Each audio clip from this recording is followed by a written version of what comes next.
Hello everyone, welcome back to my class. I am Swapnil और आज इस सेशन में हम डिस्कस करेंगे फिक्स्ड कैपिटल अकाउंट मेथड।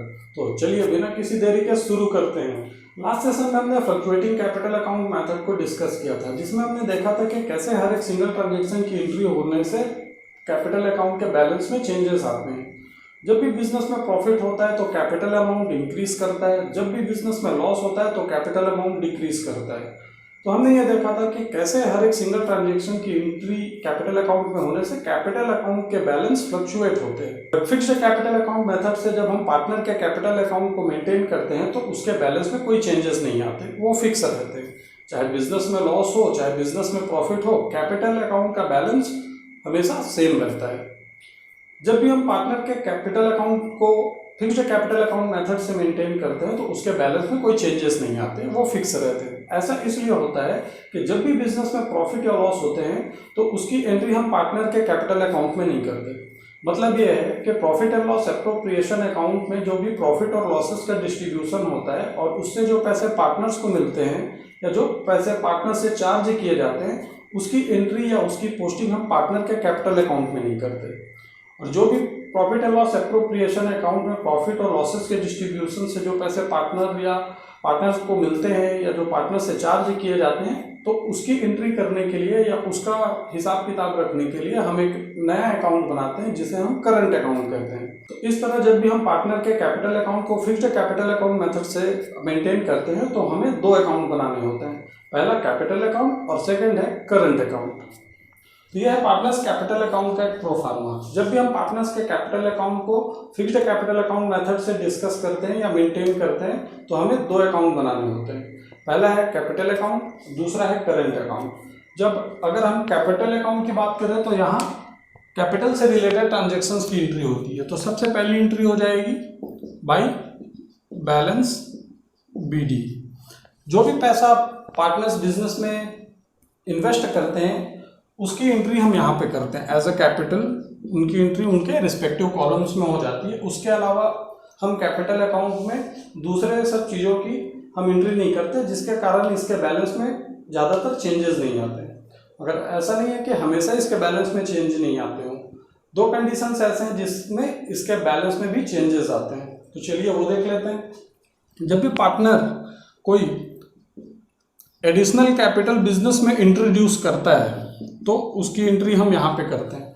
और जब भी पार्टनर एक्स्ट्रा या कोई एडिशनल कैपिटल बिजनेस में इंट्रोड्यूस करता है तो कैपिटल अकाउंट के जो बैलेंसेस हैं वो चेंज हो जाते हैं। तो एडिशनल कैपिटल अगर पार्टनर इंट्रोड्यूस करते हैं तो उसकी एंट्री हम क्रेडिट साइड में करते हैं। और दूसरा कंडीशन ये होता है कि जब भी पार्टनर अपने कैपिटल का कोई पार्ट या निकाल ले या पूरा कैपिटल ही बिजनेस से अगर विड्रॉल कर ले तो उसकी एंट्री हम यहाँ पे करते हैं डेबिट साइड में टू कैश अकाउंट, और उनके रिस्पेक्टिव अमाउंट्स हम यहाँ पे लिखते हैं। जब भी पार्टनर अपने बिजनेस से अपने कैपिटल को विड्रॉ कर रहे तो उसकी एंट्री हम डेबिट साइड में करते हैं। और यही दो सिचुएशंस होते हैं जिसमें पार्टनर्स के कैपिटल अकाउंट का बैलेंस चेंज हो जाता है। उसके बाद हम एंट्री करते हैं टू बैलेंस CD। तो जो भी इनके रिस्पेक्टिव बैलेंस होते हैं वो हम यहाँ पर लिखते हैं। उसके अलावा और कोई एंट्री पार्टनर्स के कैपिटल अकाउंट में नहीं होती जब भी हम पार्टनर्स के कैपिटल अकाउंट को फिक्स्ड कैपिटल अकाउंट मेथड से मेंटेन करते हैं। तो अब सवाल ये आता है कि वो सारी एंट्रीज या वो सारे पैसे जो पार्टनर्स को profit and loss appropriation account में मिलते हैं उसकी एंट्री कहाँ होती है। तो उसके लिए हम पार्टनर्स करंट अकाउंट मेंटेन करते हैं। तो पार्टनर्स के करंट अकाउंट में सबसे पहली एंट्री होती है by balance BD, by balance brought down, और रिस्पेक्टिव कॉलम्स में उनके अमाउंट हम लिख देते हैं। क्वेश्चन में स्पेसिफिकली अगर कैपिटल अकाउंट का बैलेंस दिया हो तभी हम ये बैलेंस यहाँ पर लिखेंगे, अदरवाइज हमको बैलेंस लिखने की जरूरत नहीं पड़ेगी। और जो भी profit and loss appropriation account से जो पैसा पार्टनर्स को दिए जाते हैं उसकी एंट्री हम क्रेडिट साइड में करते हैं, जैसा कि हमने फ्लक्चुएटिंग कैपिटल अकाउंट में किया हुआ है। तो बाकी जो एंट्रीज होंगी जैसे बाय इंटरेस्ट ऑन कैपिटल हम यहाँ पर करेंगे। उसके बाद अगर किसी पार्टनर को सैलरी मिल रही है तो बाय सैलरी, हम यहाँ पर करेंगे। अगर किसी पार्टनर को हमें कमीशन देना हो या किसी पार्टनर को कमीशन मिल रहा हो तो उसकी एंट्री हम क्रेडिट साइड में ही करेंगे। उसके बाद जो पैसे पार्टनर्स को प्रॉफिट एंड लॉस अकाउंट से एज अ प्रॉफिट मिलते हैं, जिसे हम PSR में के अकॉर्डिंग हम प्रॉफिट को डिस्ट्रीब्यूट करते हैं, तो वो अमाउंट हम यहाँ पे पोस्ट करेंगे पार्टनर्स के, जो कि प्रॉफिट हो तब, और रिस्पेक्टिव कॉलम्स में उनके रिस्पेक्टिव अमाउंट्स हम पोस्ट कर देते हैं। तो इस साइड की एंट्री लगभग कंप्लीट हो गई। तो डेबिट साइड में देखेंगे तो डेबिट साइड में सबसे पहली एंट्री हो जाती है टू ड्राइंग्स। अगर पार्टनर ने कोई ड्राइंग्स कर रखा है तो उसकी एंट्री हम यहाँ पे करेंगे। और अगर हमें पार्टनर्स पे इसी ड्राइंग्स पे इंटरेस्ट चार्ज करना हो तो इसकी एंट्री हम यहाँ पे क्रेडिट साइड में करेंगे, टू इंटरेस्ट ऑन ड्राइंग्स, और उसकी एंट्री हम यहाँ पर कर देते हैं। तो लगभग देखने से हमको ये पता चल रहा है कि सारी एंट्रीज जो कि लगभग हो चुकी है। तो अब हमें बैलेंस निकालना होता है। तो अगर क्रेडिट साइड का टोटल अगर ज़्यादा होगा तो बैलेंस का कैलकुलेशन डेबिट साइड में होगा, और डेबिट साइड में अगर टोटल ज़्यादा होता है तो क्रेडिट साइड में बैलेंस का कैलकुलेशन करना होगा। जनरली डेबिट साइड में हम बैलेंस का कैलकुलेशन करते हैं, तो बैलेंस कैरी डाउन, और हम यहाँ पे उसके बैलेंस लिख देते हैं। तो यहाँ पर ये कैपिटल अकाउंट कंप्लीट हो जाता है।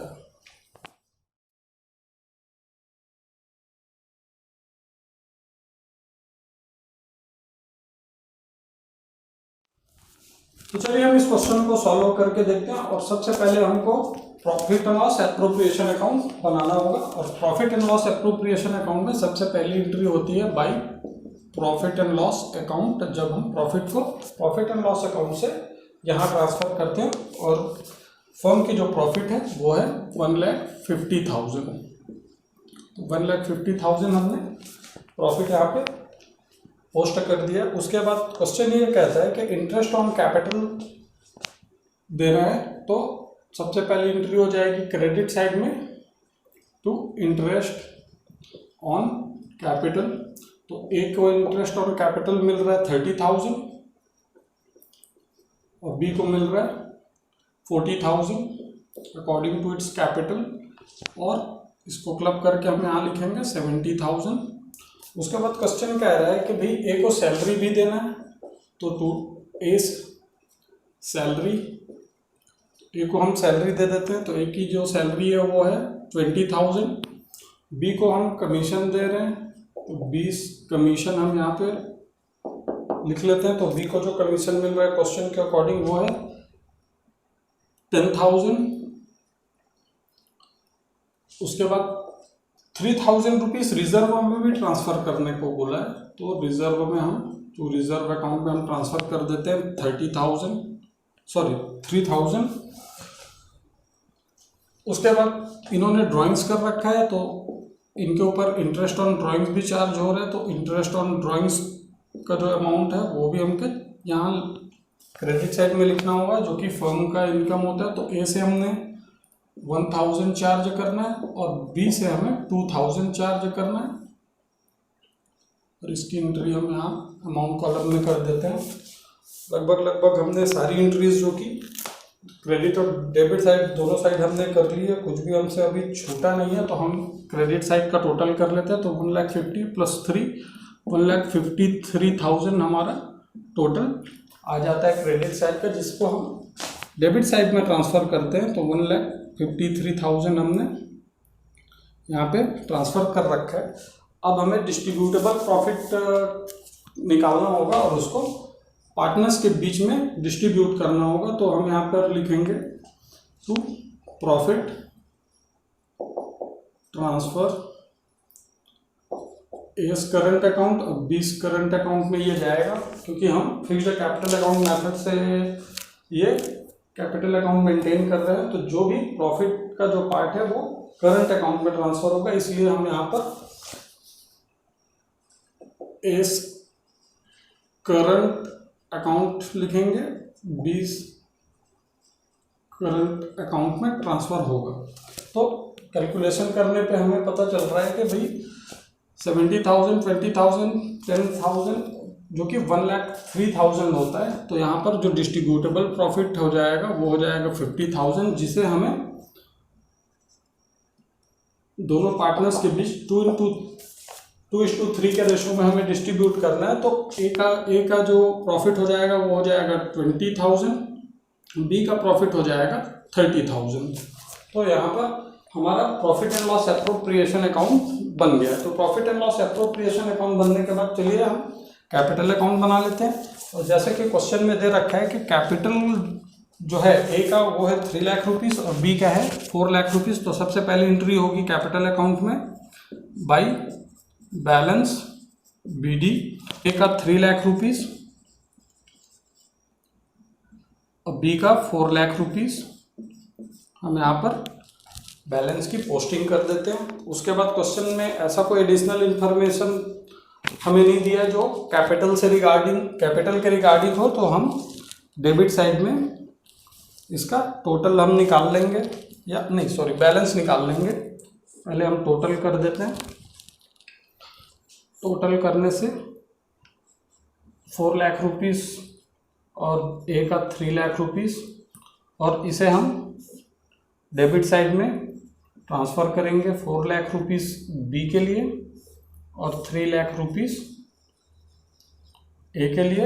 अब हमें बैलेंस का कैलकुलेशन करना होगा, तो जैसा कि अब कोई एंट्री है नहीं तो हम बैलेंस यहाँ पर लिख देंगे by two balance carry down 3 lakh rupees और 4 लाख रुपीज़ बी का, इनके रिस्पेक्टिव कॉलम से हमने बैलेंस यहाँ पे निकाल लिया। और यहाँ पर हमारा कैपिटल अकाउंट कंप्लीट हो गया। कैपिटल अकाउंट के बाद हम आ जाते हैं करंट अकाउंट में। तो जो भी पैसे profit and loss appropriation account से पार्टनर्स को दिए जा रहे हैं उन सभी एंट्रीज की पोस्टिंग हम क्रेडिट साइड में करेंगे, और जो पार्टनर्स से चार्ज किए जा रहे हैं उसकी पोस्टिंग हम डेबिट साइड में करेंगे। तो सबसे पहली एंट्री हो जाती है करंट अकाउंट में बाई बैलेंस BD। जैसा कि क्वेश्चन में हमने देखा है कि हमें करंट अकाउंट के बैलेंस के बारे में भी बोला गया है। तो करंट अकाउंट का जो बैलेंस है वो ए का है 50,000, बी का है 60,000। अगर क्वेश्चन में करंट अकाउंट के बैलेंस की अगर कोई जानकारी नहीं दी होगी तो हमें ये बैलेंस यहाँ पे पोस्ट करने की ज़रूरत नहीं पड़ेगी। हम ये तभी पोस्ट करेंगे जब हमें क्वेश्चन में स्पेसिफिकली इसके बारे में बोला। और जो भी पैसे हमें पार्टनर्स को देने हैं profit and loss appropriation account से, उस सारी एंट्रीज हम यहाँ पे करेंगे। तो सबसे पहली एंट्री हो जाती है इंटरेस्ट ऑन कैपिटल की। तो इंटरेस्ट ऑन कैपिटल जो है ए को मिल रहा है 30,000, बी को मिल रहा है 40,000। उसके बाद ए को सैलरी मिल रही है तो बाई सैलरी ए को सैलरी मिल रही है 20,000, तो हम यहाँ पे 20,000 लिख देंगे ए के कॉलम में। बी को सैलरी नहीं मिल रही है तो वहाँ पे हम कुछ नहीं लिखेंगे। बी को मिल रहा है कमीशन, तो बाई कमीशन हम कमीशन बी को मिल रहा है तो बी के कॉलम में लिख देंगे 10,000। उसके बाद रिजर्व जो कि पार्टनर से रिलेटेड नहीं होता तो उसकी एंट्री हम नहीं करेंगे। अब आ जाते हैं प्रॉफिट की एंट्री। अब आ जाते प्रॉफिट की एंट्री कर देते हैं। तो by profit and loss account, और प्रॉफिट जो है 20 और 30,000। 20,000 ए को मिल रहा है और 30,000 बी को मिल रहा है। तो लगभग हमारी क्रेडिट साइड की सारी एंट्रीज पूरी हो चुकी हैं। तो डेबिट साइड में देखें तो दोनों ने कुछ ड्राइंग्स कर रखा है, तो ड्राइंग्स की एंट्री हम यहाँ करते हैं 2 ड्राइंग्स। तो ए ने ड्राइंग्स कर रखा है 10,000, बी ने ड्राइंग्स कर रखा है 20,000।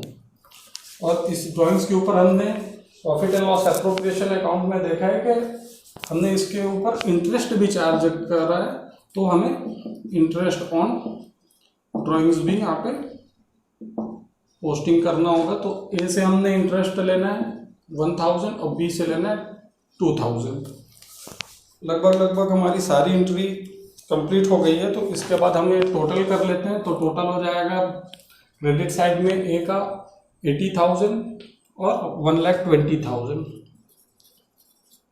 ए का टोटल है। बी का टोटल हो जाएगा 60, 40, 10 और 30, तो ये हो जाएगा हमारा 1,40,000। दोनों बैलेंस को हम डेबिट साइड में ट्रांसफ़र कर लेते हैं, तो 1,40,000 बी का और 1,20,000 ए का। उसके बाद हम बैलेंस कैलकुलेट कर लेंगे, तो बैलेंस जो है बैलेंस डेबिट साइड में हम कैलकुलेट करेंगे।